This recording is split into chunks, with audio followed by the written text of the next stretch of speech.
Welcome back to Dagryffyn Hobby. I've got what might be my last purchase for quite some time in this box, and we're going to take a look at it today.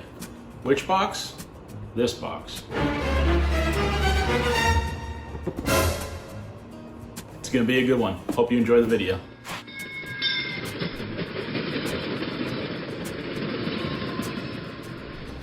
This is probably going to be my last purchase for quite some time, so I hope it turns out well.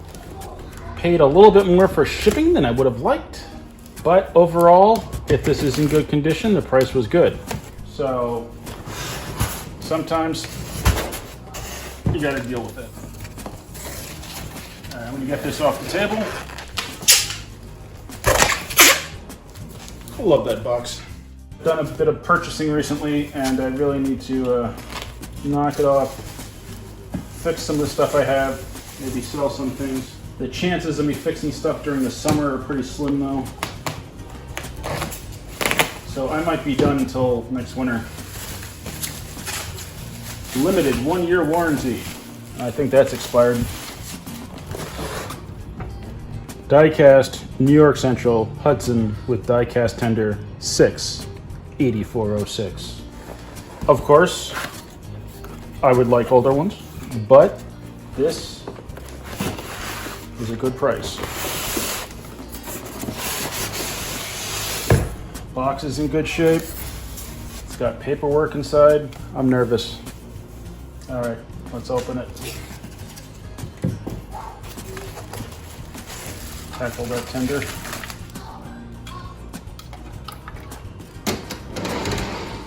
Okay, so far so good. Oh, this is a big boy. Wow.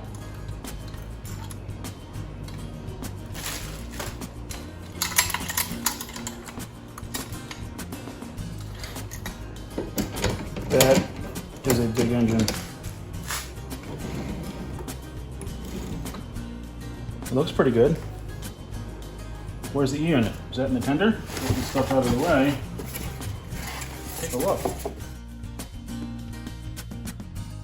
Okay, so at first I was trying to figure out where the E unit was. The E unit is actually towards the front of the engine. There's just no lever, because being a scale model, you obviously don't want that lever sticking through the top of your locomotive.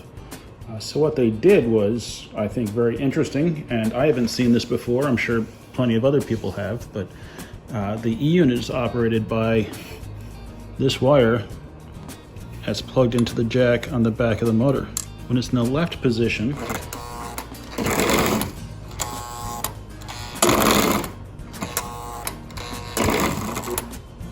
it operates like a regular E unit. When you remove it from that jack and put it in the one on the right side,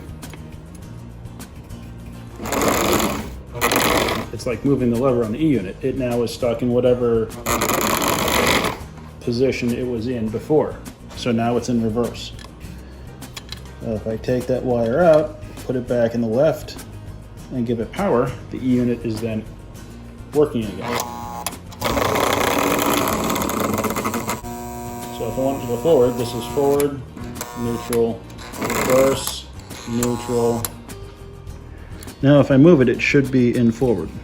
Let's see if I'm right. No, it's in neutral.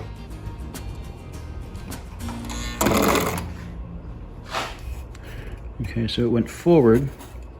Remove it, plug it in. Now let's see if it's in forward. Yep. So that's how that works. I think that's a pretty interesting way to change the way the E unit is operated without making any major physical or mechanical changes, because as far as I know, the E unit's the same as it would be in any other engine of the time. So that's pretty cool. Learned something new. Okay, so there it is. 783 scale Hudson. Thing's a monster.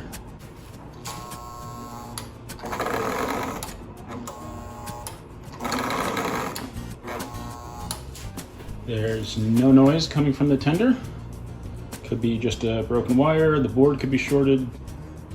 But what really gets me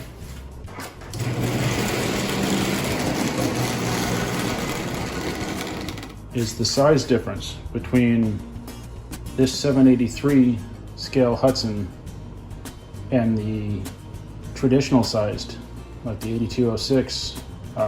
Before, the 8206 looked big. It looks tiny.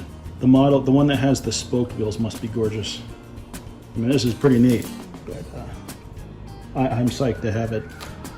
I didn't think I'd be able to get a scale Hudson. The post-war and pre-war versions are really expensive.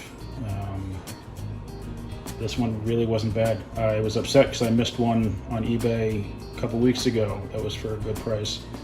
And then this one was actually a little bit less, so I'm thrilled. I'm thrilled! Okay, so since the Sound of Steam is not working on the tender that goes with this one, I figured I'd try this Lackawanna tender from my 1501 and see what happens.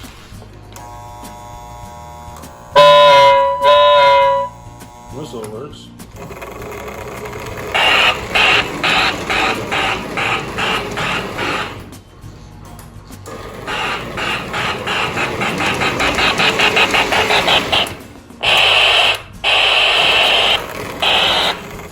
Okay, so at least now I know the issue is in the tender for the 783 and not in the engine.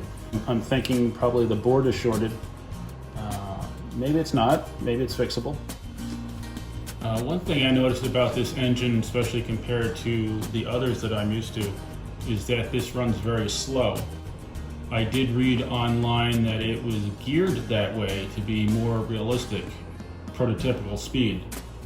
I'm not one to run trains very fast, so I'm fine with that. It's just definitely something to note if you're interested in one of these engines, is that it does not go fast. It operates upwards of 10 volts. I think the directions on this recommended a ZW or something of that strength. Also, the directions say it requires 072 curves. I am running this on 054. It's working, it's not derailing. The overhang's not too bad, but I think it definitely would run smoother on the wider curves. I have not run it through any switches since I don't have any, but it's run many loops and has been just fine.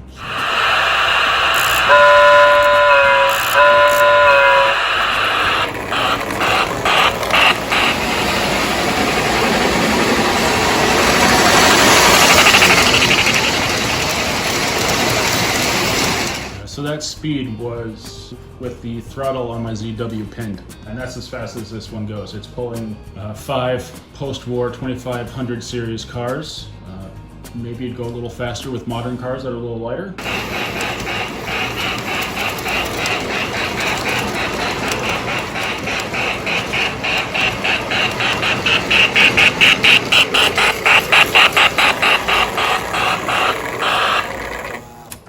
So I do not have any experience with the other scale Hudsons, so I can't say how this would compare to the other ones.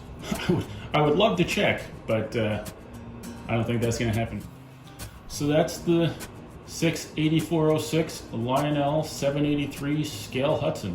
If you have any questions regarding this engine, feel free to let me know in the comments.